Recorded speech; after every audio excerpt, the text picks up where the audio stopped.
Hello, everybody, and welcome to the first episode of the Bangkok Ready podcast. I hope that you're all having a lovely evening, and today I'm just going to be going over some of the matchups for this weekend at UFC Saudi Arabia or Abu Dhabi. I'm not really sure. So the main thing everyone is all excited about is Whittaker versus Aliskerov. You've got Robert Whittaker, the famous anti-wrestler, versus Aliskerov, the I don't want to say overhyped, but the new Dagestani on the block. Now, with these new prospects, the Dagestanis of the world, the Benoit Saint Denis, the Shavkat Rakhmanovs, we have to ask ourselves a very important question. If this guy's name was like Neil Johnson, would we care about him?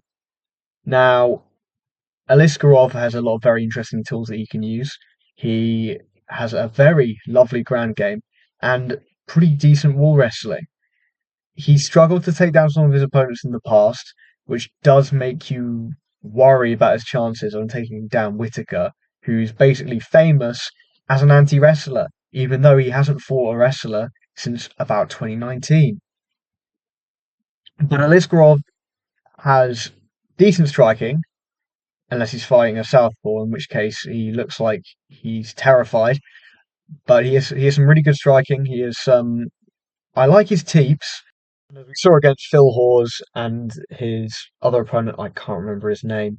He has a good eye for an opening. He'll catch you with a flying knee. He'll catch you ducking into the clinch. And if you're as chinny as Phil Hawes is, you will get flatlined. So this begs the question for the Whittaker versus Aliskerov matchup. A lot of it is people talking about will Whittaker be able to defend the takedowns? But in my opinion, it's has Whittaker got the chin to stop Aliskerov from knocking him out as he ducks into the pocket 1,000 times per round? Like against Paulo Costa, he had a really good performance, but he just keeps ducking into these combinations. And Aliskerov, he will find that opening. I feel like. Will he find it before or after Whittaker pieces him up on the feet? That's yet to be shown. But I don't want to predict Aliskerov to win because I don't think he will. I think Whittaker will beat him. And I think Aliskerov is one of the most overhyped prospects that we've seen in the last year. But I also don't want to say Whittaker's going to demolish him because I just feel like Aliskerov might just knock him out. And then next thing we know, we've got an Aliskerov title shot, and it will make me look very, very stupid. But Whittaker's wall walk is really good. His his sprawl is really nice, and he has some takedown offense of his own. I don't think he will be trying to take down Aliskerov, but it's something that he has in the bag. He's got he's got a really nice jab. Aliskerov's got a pretty good jab as well, but I think it will just come down to whether or not Whittaker is going to be able to keep off the ground because I don't see, apart from the ducking right hand, but that might just be based on Phil Hawes' terrible, terrible chin. I This prediction is based on how good is Phil Hawes' chin, and I'm going to predict that Phil Hawes' chin is simply bad. On to the next matchup, we have Sergey Pavlovich versus Alexander Volkov. Volkov is a pretty good gatekeeper. I'm sorry, but it's true. He got demolished by Aspinall, but so does everyone.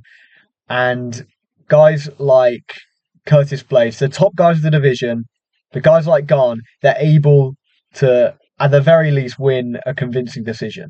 Although he was taking rounds of Garn, people forget this. He's a good striker. Will he be able to avoid getting chinned by Pavlovich?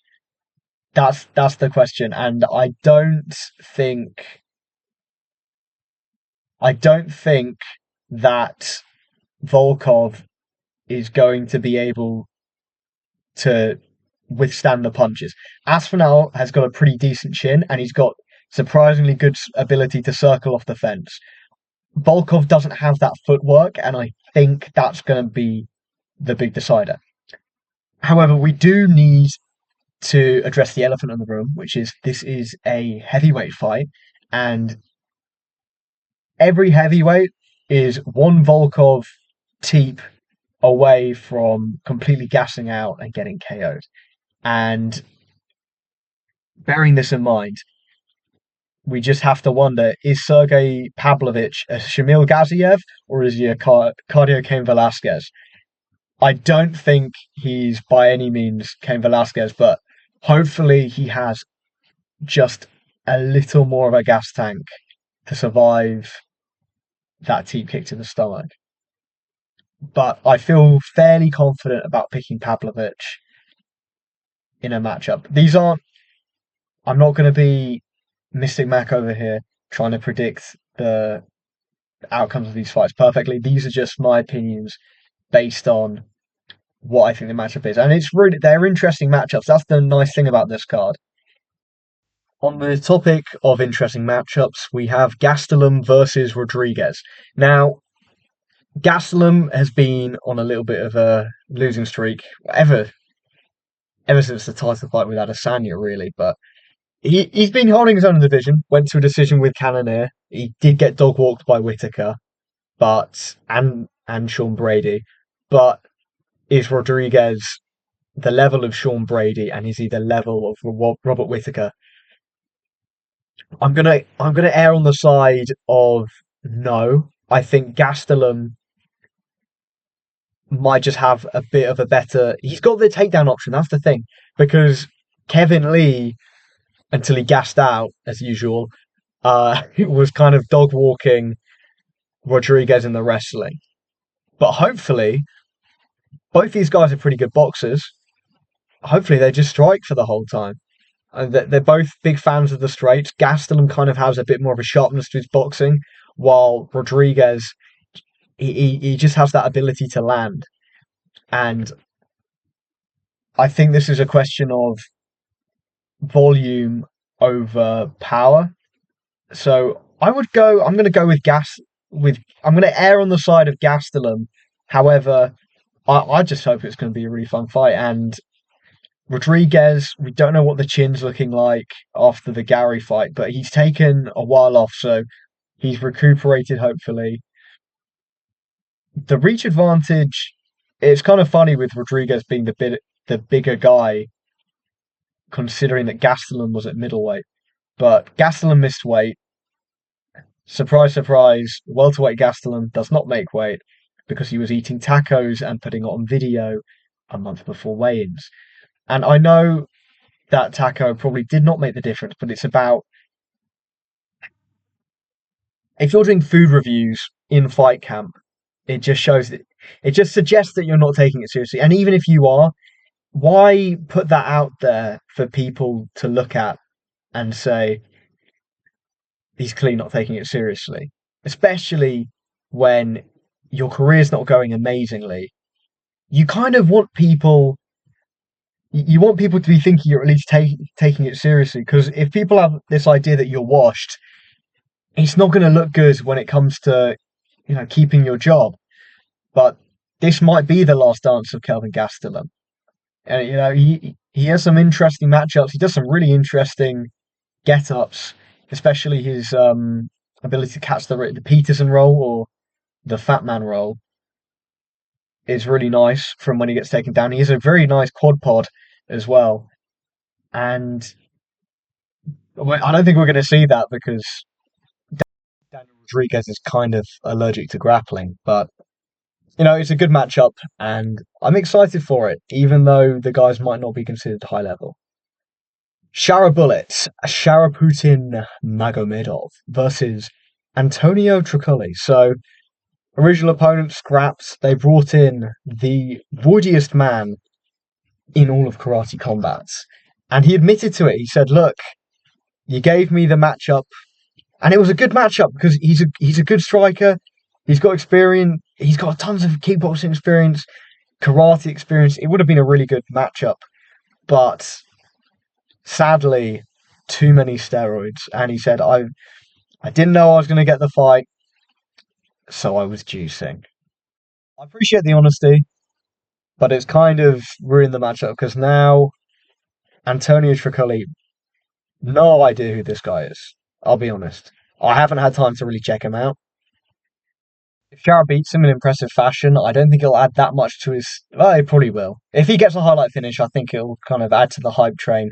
But hopefully, this guy can't shoot a takedown, or it might be over. But maybe that's what Jarrett Bullet needs. Maybe he just needs to keep knocking people out until maybe they'll give him the Alex Pereira treatment if he's excited enough, and just never feed him a grappler.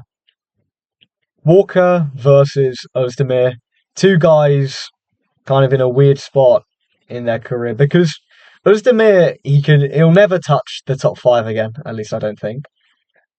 And then you've got Johnny Walker, the guy who I think he surprised everyone because after the Corey Anderson KO, the hype completely disappeared, especially after the Thiago Santos fight.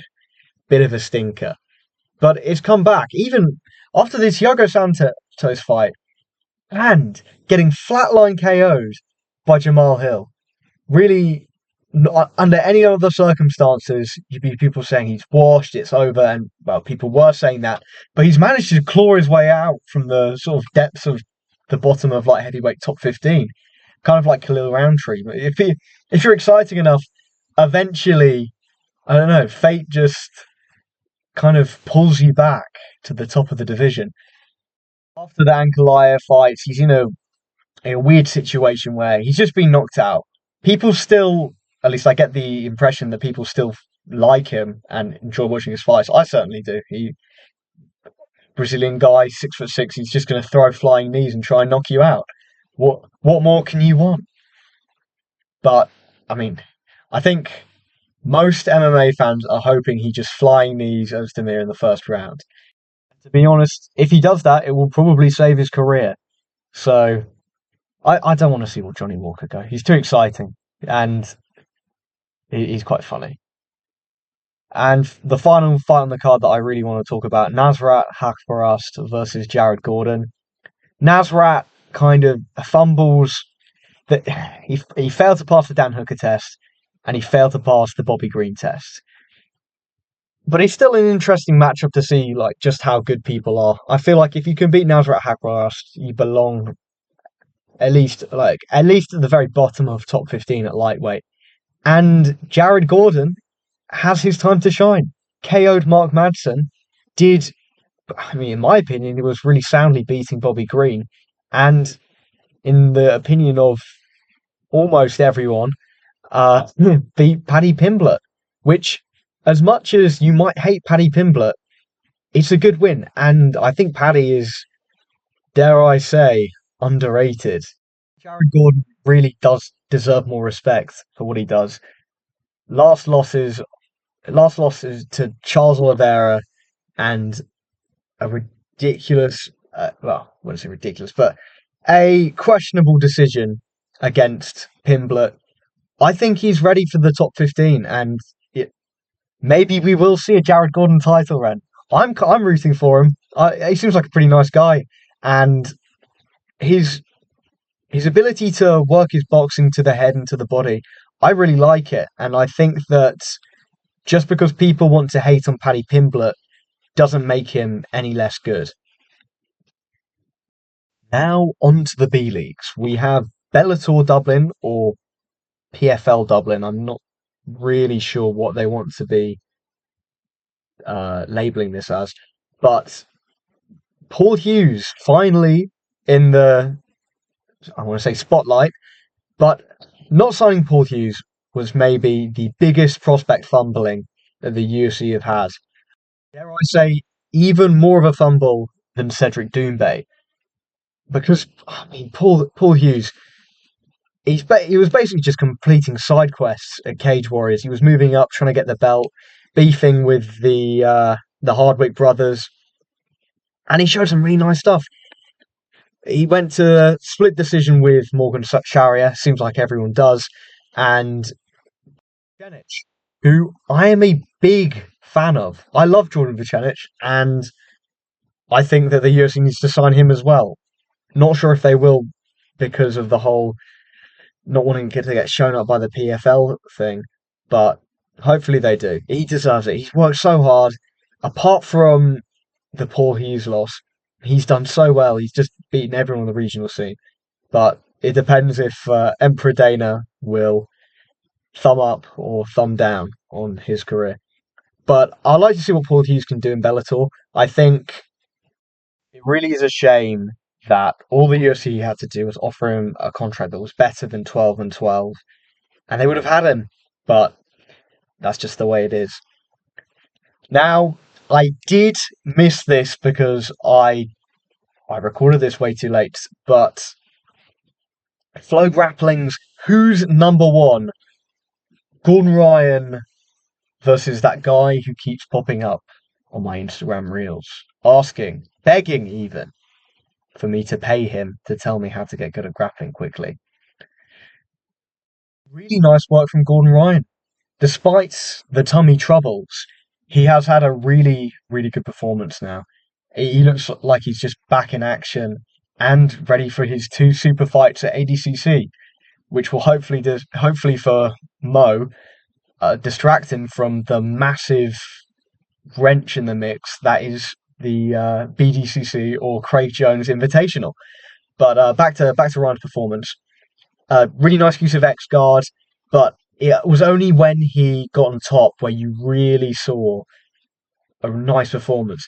The way that he camped and floated from knee shield, he would just get on top and he would work his new sprawl passing, which I'm sure an instructional will come out on it eventually.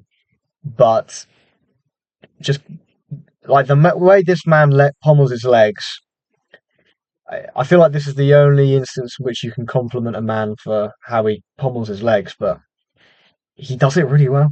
And I don't see anyone stopping him in the near future, which is a shame because it, it makes the sport more fun that way when he's got rivals. Like I liked when Nicky almost tapped him out from when the referee gave him his back in EBI rules because it just makes the sport more interesting that way. But it will still be funny to steal this guy's moves because he's really good. I liked his. He kind of went into he went to like a tripod leg shelf in like a pseudo side control position, which was I thought was really nice. He then moved it into a mix between like a saddle and a split squat, where he had the option to get the knee cut if he pommeled his back leg out, but he can also fall back at any time. And fall back he did a really nice cross ashi position. Oh god, is that the right one? Cross ashi, a saddle. It's a saddle. That made me feel better. A really nice saddle position, and then he brings it around into a sort of single leg X position and finishes with a heel hook. Nice work from uh, Gordon period cramps Ryan. Other stuff on the Who's Number One card. Joseph Chen, amazing performance against Elijah Dorsey, who I thought was going to give him a lot harder of a time. But Elijah Dorsey makes the cardinal error of moving into a 50-50 clinch position. And it kind of seemed like he forgot that Joseph Chen also could attack from there because Joseph Chen hits this really nice foot sweep and takes him into close guard. Dorsey it was really nice close guard work, but eventually Chen just got into his tripod passing. And the second he passed, Dorsey tried to turn out of it and he just took his back with the arm trapped and got the rear naked choke. Really nice work from Joseph Chen. Daniel Corbier versus Ethan Krelenstein. It's a real shame because Daniel Corbier, Daniel Corbier had a really nice ADCC trials performance, and people on Reddit were hating it because his coach Greg Souders, Jesus Christ, Greg Souders constantly glazes the ecological learning system, where any mention of the ecological learning system on Reddit will bring just a tidal wave of hatred towards you. And now the Redditors can rejoice, for they know that the biggest piece of evidence that the ecological system is great is now gone. and he has been officially fraud checked. All jokes aside, I actually really like the ecological system, and I hope it does catch on. Not too much to the point where everyone does it, but it would be really nice to have more schools that use the ecological learning system because it's just more fun. I mean, if you don't play knee shield and move of the day is like some like knee shield sweep, I'm just here to have fun, and I don't want to be drilling a move that I know that I'm not going to use. So if you can turn that into a game that keeps me more engaged, I think more people will just enjoy jiu-jitsu that way because that hopefully should kind of remove the issue that comes where you're just showing up, you do the warm up, that's a third of the lesson. You do the technique, that's another third of the lesson, and then it's on to sparring. So you're paying, I mean, a lot of money because jiu-jitsu places they charge a lot more than boxing and Muay Thai. You're paying a lot of money to actually only really use a third of the lesson. And if you could just cut that out, I think that would be really good. Rodriguez versus Dalpro. Dalpro with a very gi-oriented style, looking to take the back off leg inversions, really going for like wrist grips. You can tell he's really tried to convert his gi style as opposed to sort of relearning through no gi. J Rod really impressive, mixing up tons of passing attempts, actually managing to get Mount to Tainted Alpha, which say what you want about him only having a few key matches. That's impressive. Tainted Alpha almost cost him in a few submissions, but of course it's Tainted Alpha. It's not going to happen. Even when he took his back, I thought he was going to get the choke, but you know, Jay Rodriguez just thugged it out as usual and managed to get back on top. Victor Hugo, really nice wrestle up from the inversion, and that's the thing. That's the thing you saw in this card. People are inverting, they're attacking leg locks, and they're trying to take the back. But if you give the opportunity for them to wrestle up, they'll take it.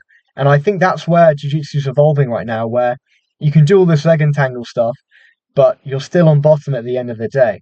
But if you can use that into a sweep, then you've changed a low percentage move with a very high reward to a higher percentage sweep with a chance of these amazing rewards. And you saw this in the Diego Patao match. Diego Patao is just beating everyone right now. 66 kg ADCC is looking really, really nice. I wouldn't want to be competing down there, especially considering how massive Fabrizio Andre looked. Really nice rolling Kimura attempt. Uh, his passing was ultimately in vain, and Patao managed to tap him as he was trying to escape the back. He put his feet on the legs to try and get the hooks out. Patao saw the opportunity and he just put his arm around his neck. Next thing you know, Patao remains the champion at Who's Number One. So I think that's everything that I could talk about. Thank you very much for listening if you have made it this far. I really appreciate it. If you want more content, please drop a like, follow even, maybe even comment your opinion on the video. This card has a lot less commissioner mistakes as the previous Abu Dhabi card. Thank you.